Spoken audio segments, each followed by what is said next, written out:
This is the headstone of Julie and Robin Kerry. Julie, 20, a budding poet.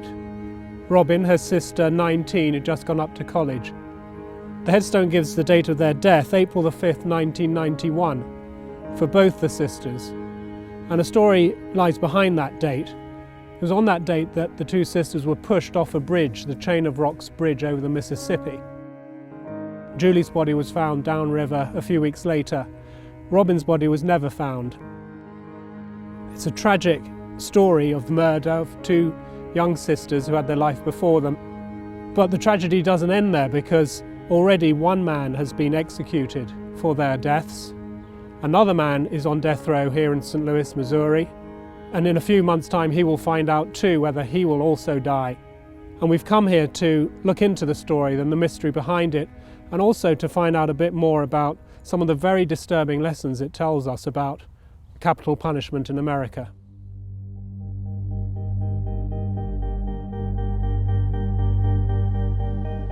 That evening, the two Kerry sisters and their cousin, Thomas Clemons, went to hang out on the deserted Chain of Rocks bridge. A few hours later, Clemons sounded the alarm, hailing a passing driver who called the police. Clemons told detectives that his cousins had both been raped by a group of young men who stripped the young women of their clothes and threw them into the river below. He was then forced to jump in after them, but made it ashore. Police initially doubted Clemons' story, and he was held on suspicion of murder. In police interviews, he gave several versions of events, even saying he had tried to hug one of his cousins on the bridge, and she had lost her balance and accidentally fell into the river.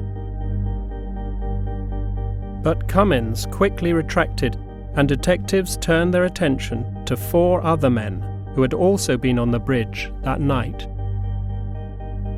4 men were arrested: Daniel Winfrey, Antonio Richardson, Marlin Gray, and Reggie Clemons. Reggie Clemons confessed to raping one of the girls, but not to murdering them. A confession he claims was beaten out of him by officers of St. Louis police. When he's brought before the judge with the charges, he doesn't leave to go to his jail cell, he leaves to go to the hospital. And that's because Judge Michael David ordered him to go to the hospital, because standing there before him, he was evidently needed medical attention. I remember the police mainly beating me in the chest. And that was something that scared me a whole lot. And while they were beating me, they were telling me what they wanted me to admit to. I think a lot of people who haven't been in anything like that kind of situation would find it hard to understand how someone would confess to rape when they hadn't committed a rape. Well, if you believe that somebody's willing to beat you to death, they can, while they're beating you, they can just about get you to admit anything.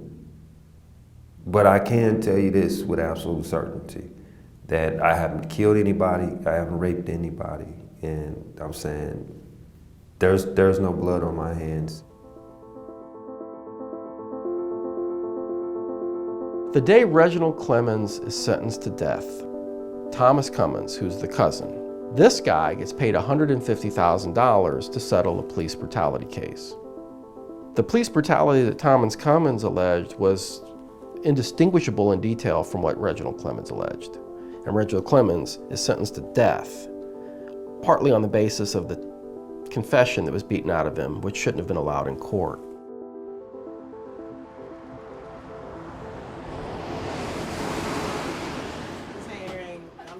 Just the idea that someone can set a date and a time for you to die is mind-boggling just by itself. And especially when it's someone, you know, a relative, your family member, in our case, our son, that you set this date and time for him to die. No matter where you go, no matter what you do, you never forget that. It's always there.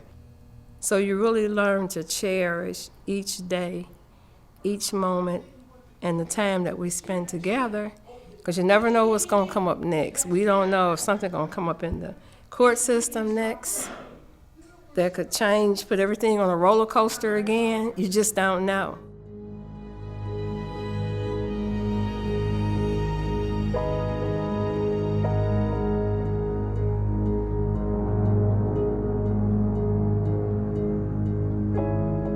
The Reggie Clemons case has generated so much controversy that he's been granted a special hearing in September.